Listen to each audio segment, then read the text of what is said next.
Appreciate your time, mate, today. Absolutely. So, hope we're not putting you out in any way. You are very much putting me out. So, sorry about that. So what we usually do, because we're disorganised and most of the time drunk, we usually ask people, the first question we always ask, and it seems to go down well, is what got you into music, and what was your first influences, and then what got you into creating music? Well, my father he had got his PhD at Eastman School of Music, and he was a violinist. And he also taught at a university in Kentucky, and so I grew up listening to classical music. Right. Okay. Listening to my father play, listening to records. Yeah. It was just a part of my life. So I think it was second nature. Sure. And that's where it all started. That's where I got my love of it. That's where I got my ability to play. Yeah. And that's really it. It's just from home training. Okay. So was it predominantly classical that you were into, or growing up in such a fantastic era for music and influences all around you, was you into lots of other stuff as well, jazz and rock and roll? Rock and roll. Oh, rock and roll, big time. Yeah. Huge, but not so much jazz. I was never a big fan of that, and classical music was what my father. That's his big love. Sure. So that was part of mine too, also. And when you first started making movies, did you consciously decide to make the music yourself? And why was that, if that was the case? Oh God, no. Making music for movies began in film school, and when you don't have any money, and you're making a student film, and you ask your friends to help, and so I made music for my own films, and then others, my friends. So that's where it started. Sure. And then all the movies that I made early on were really low budget. I mean, really low budget. So I didn't have any money for an orchestra. I didn't have any money for a composer. I didn't have any money for any of that. So what do? I do it myself. I'm not a great.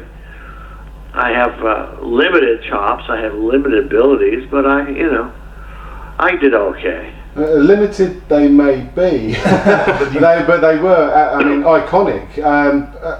In regards to, obviously, when you did Assault on Precinct 13, which is in 1976, obviously you used an awful lot of synthesizer music. Where did the influence for that come from? Because obviously you talked about the classical training and your influences with rock and roll, but this was radically different from an awful lot of music that was heard in film at the time. Where did the idea for that come from?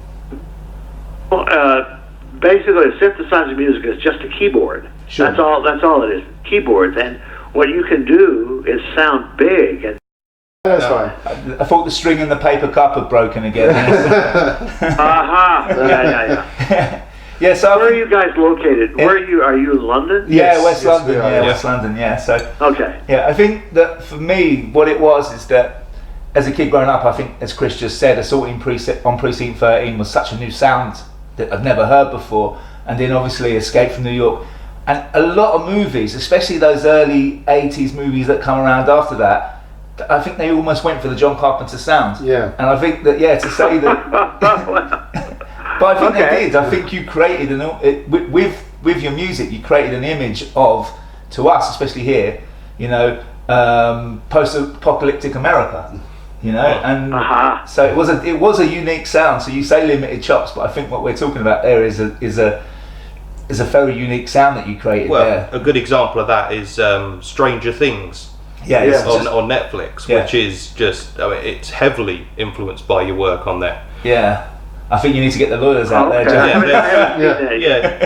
There's definitely some suing that can be done there. Well, I didn't know anything about this back then. I was just an idiot, trying to make music for movies. I mean, I was an innocent. Yeah. I wasn't thinking, this is unique or anything. It was just at my fingertips. Sure. Because I can go and play a synthesizer. I could, Yeah. I could go in a studio and play synthesizer. So, and it was nothing, cost nothing. Sure. Literally, so. Were there any influences you had when you were when you were scoring these films that you were sort of bringing on, looking back at your classical past and sort of any sort of rock bands or anything? Was there anything you consciously had in mind of, well, I'm going to channel something along that or anything along those lines? Oh, hell yes. Are you kidding? Rock and roll especially. Really? I mean, I was I love rock and roll. Yeah. I grew up with it. I was a big fan. I loved the Beatles and the Stones and the British Invasion, but also the Doors and all that era of music was just a big deal to me. And that's where I think I got a lot of my riff-driven sounds. Sure. You know, they're basic. I mean, man, you can't get much more basic than Assault on Precinct 13. But I mean, it's just repeating this thing over and over and over. So, but anyway, it's fantastic. Yeah, but it is fantastic. I mean, obviously, you know, sampled in hip hop records and everything. Yeah. Well, and they didn't pay me, did they? No. Well, some of those guys watch this, and we'll tell them to send you a check. You need to talk to Africa Bambaataa about that. I mean, he's got multiple lawyers after him. You know what I mean? But. Well, that's very nice to say. I got the riff is a combination of things. It's from Dirty Harry, yeah, and it's from the Immigrant Song. If you listen to both of those things, scores, you'll hear the influences of. Did not realise that. Wow, I'm going to listen to both of them later. Actually, on. now you say that. You know that. Of course, yeah. So Lalo Schifrin's a big influence as well. Though. So, I'm sorry? Lalo Schifrin, who composed the Dirty Harry score. Yeah. Well, not necessarily. No, that he just did that. He just happened to do a good riff. He did that. Yeah, he did that riff. And I'm not a giant Lalo Schifrin fan. No. we won't tell him. No. It's going to break his heart. I'm sure he's a very nice and talented man, but no. What about working with, obviously, Isaac Hayes was in Escape from New York. Did you talk a lot about music? That's right, he was. Did you talk a lot about music? What's that? Did you talk about music? No, just a little bit. No, just a little bit. He'd done a movie or two back in the black exploitation days. So, he loved acting. Yeah. So no, he was a neat guy. I really liked him. And when I was getting ready to do the sequel to Escape from New York, he called me up and said I should be in it. I said, "You're dead, man. You're dead. I can't put you in this." Oh dear, he could have been the king of New York. But in regards to when you did The Thing, why didn't you compose the music to that? Why did you go with Ennio Morricone? Yeah. Well, I could go with him, and he's one of the great composers of all time. He did some of my favorite music, and that was a movie I made with the studio, Universal. Well, they didn't want me to make music. Oh, really? No, hell no. But his score sounded like your music. Well, we worked together. Let me put it that way. We worked together. Cool. So, what amazes me, because I picked up both the albums, Lost Themes and Lost Themes 2, when they came out, and they're great, by the way. And what amazes me is that they're your first, apart from your film scores, they're your first releases of music yourself. Did you never want to put something out before? Or was it just a case of time? Well, it doesn't. It doesn't work that way with me. Sure. Yeah. Honestly, the first album, the Lost Themes album, came about as a total accident.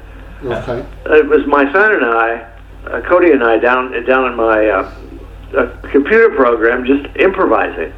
Yeah. And having a good time. And I got a music attorney, and she said to me, "Well, do you have anything new?" I said, "Well, not really, but I have this stuff." So I sent her the stuff that Cody and I had been doing. And a couple months later, I had a record deal. Wow. This has nothing to do with this. But I didn't go looking for it. you know, it wasn't something I really wanted, but I mean, I did something I wanted, but I never thought about it before. It never occurred to me. And now you're a rock god. Yeah. No, that's it, right. Touring the world. World touring, sold out gigs across the world. Yeah. That's, you know, That's right. pretty Not special. bad. That's right. Well, we were crowd surfing. it was fun. Really fun. Yeah. And After I got over my initial fear, it was great. Just great. You look like you really enjoyed it, I have to say. yeah. Oh, did you guys see the show? Yeah, we were there. Yeah. We were there. We were there. Oh, great. Yeah. We were screaming. We were the ones screaming at the back. Yeah. If you heard screaming girls, Yeah, that That was fun. us. would have been us. We were the screaming girls. We tried to throw our underwear on the stage, but it wouldn't reach. I see. But man. it was brilliant, and especially when you pulled out the glasses for the They Live bit, it was amazing. It was so cool. Yeah, really good. It was really But good. some of I'm pretty sure some of the audience didn't know what the hell we were doing. Oh, that was probably the guys' girlfriends. Yeah, there was that were just dragged along. There was a lot of girls there actually, but Yeah. there was a lot of people dressed up. So I think a lot of people knew what you were doing, you know. So it was a fantastic evening, especially really on was. Halloween. You know? Oh, well, thank you. Thank you. That's very nice. Thank you. So are there more plans for more releases then? Now that you've got a record Well, deal. we're thinking about it. We got a best hits album coming out this year Okay. Yeah. on Halloween. And with that, with, I re-recorded all the music. I mean, everything. oh, fantastic. Even some Dark Star stuff. And really? I've Really? recorded. Yeah, and I've recorded Ennio Morricone and the Jack Nitzsche and the stuff from Starman and other people who've done some scores for me. So it'll be an interesting album. We're having a good time working on it. Oh, fantastic! Brilliant. Look forward to that. Look forward to that indeed. There's been a few instances around where you've had sort of live orchestras and that are playing in front of films where the music score's been stripped away. Have you got any plans to do anything like that? They asked me about that. I don't want to do that. I suppose with Halloween. Play with God, no. That's terrifying. Are you kidding me? I suppose there is a sense of time pressure involved when you're doing that. Oh my God, are you nuts? What is going on here? Especially if you had to do Halloween, no, you absolutely just had two not. notes on a keyboard Okay, for half an hour. I'm going to sit quietly because I've clearly asked a very bad question. Oh dear. But you're gonna, with the new stuff, you're gonna tour that again as well. Will there be another tour? I don't know. Well, we're talking about it. You know, I'm an old man now. I have to rest. And I need rest. Have you got any? Is there any new films in the pipeline? There might be. Because it's been 7 years, I believe, since the last one. Just wondered, obviously, and if there was a new one, would you be doing the score? Which is how we bring the question back. Yeah.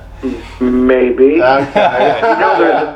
There's a new. I'm an executive producer on a new Halloween movie. Yeah. You know that? Yeah. Yes. Well, there may be some involvement there Oh, of excellent. the music, but maybe we'll see. Brilliant. I'm excited, John. Now we're old friends. I'm good to hear. We feel like we're friends now. So. Yeah. We actually on one of our shows a few years ago for our Halloween special, we dressed Chris up as Mike Myers and interviewed him about his record collection. we'll send you the link. It's, you might want to send the lawyers round. Yeah, you may do, but we haven't got any money. I'm excited. Yeah, we obviously want to talk about music, so we don't want to bring it round to films too much anyway. We didn't want to ask the burning question about Jack Burton ever coming back, so We would never ask a question We would about never do that. No. I don't think Jack's going to make it back. You know, he's in a comic book. Yeah, I know. And he's in a comic book with Snake Plissken, for God's sake. I know, I've It's seen that as unbelievable. well. And what do you think of those comic books? So, they're fun, man. They're really funny. And I would never have thought of that. Again, these things just sort of drop in from the sky. Sure. It's great. I know you've been working on the Asylum comics as well. I know there are other. Was it Chuck Planachuk? I'm probably pronouncing that badly. Who wrote Fight Club? who then decided that he was going to write a comic book. Him. A comic book as a sequel rather than a I can't say his name either. I have no idea how We'll call him Chuck like we know him. Is that anything that sort Well, of... my wife does most of the work on the comic books. So I'm really honest with you. Okay. She does most of the work, and I take all the credit, which is how it should be. Oh yeah, totally. That's how things are with my wife, yeah. Okay, good. Yeah, it's actually opposite for me, but yeah. So, but what about in your own personal record collection? Do you still buy records? Are you a record guy, or are you a purely digital guy? Oh man. Well, do you still have your own record collection? Everything changes so fast. I mean, records went from we went from records, then we went to CDs. Yeah. Okay, and they're really cool, and then suddenly now they're not working anymore. Wait a minute. And I don't know about listening on a computer or a phone to music. I just don't know about that. You know. Yeah.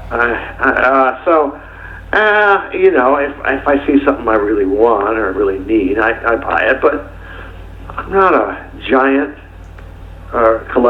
music collector. Not really. Yeah. I did that when I was young. Sure.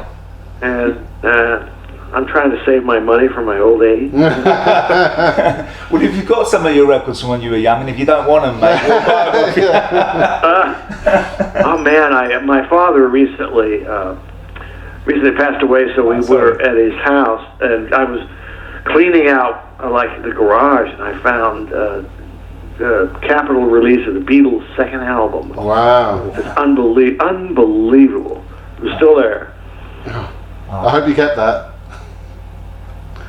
What's that? I hope you kept that one. Well, I'm not sure. It's somewhere, but you can get it now. You can get it now on. On CD, and it sounds better. Sure. You can hear it better. We like the crackles. Yeah, I like the dust and the crackles. I know you do. You like the old school shit, huh? Yeah. That's it. Yeah, I got it. So I just noticed, we'll wrap up because obviously I'm conscious that we don't want to steal too much of your time, mate. But Good. Yeah. But I noticed your son's got a new release out as well.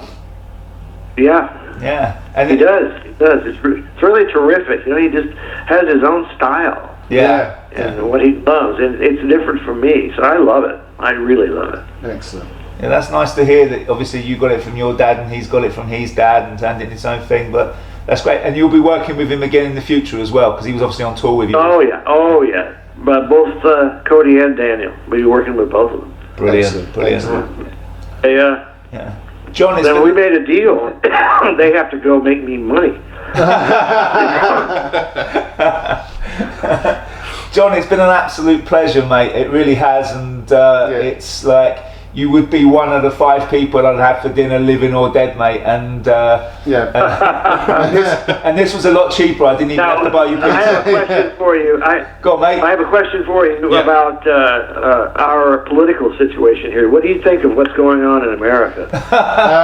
I think you should move to the UK. We Is that right? Yeah, we think it's pretty hilarious, to be fair, and also very very terrifying, scary at the same time. Let's just say it seems like a John Carpenter How's your new vision. Prime Minister doing? What's her name? I don't think anybody knows. Theresa May. I think we call her Trump's girlfriend over here. Well, is she good? I mean, is she okay? She wasn't voted in. She wasn't voted in. She got in by default. But she's it's hard to tell yet, to be honest with you, because you know, she's taking the country on in a little bit of turmoil. I mean, not like not as much as yours. style turmoil, but a bit of turmoil. And we'll have to wait and see. But I think that I think the world's in need of a bit of a watershed.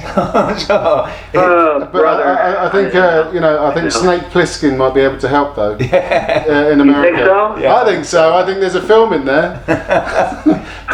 Post Trump. Well, guys, it's been an absolute pleasure talking to you. Yeah, you too, mate. Really, thanks very much. Thank you so much, and if you could pass on my thanks to Sean as well for helping out with this, because I'm really glad he didn't just ignore my email. All right, man. All right, thank you. Guys, take care. Have a good week, mate. Thank Bye-bye. you. Bye now. All right, bye-bye. Bye.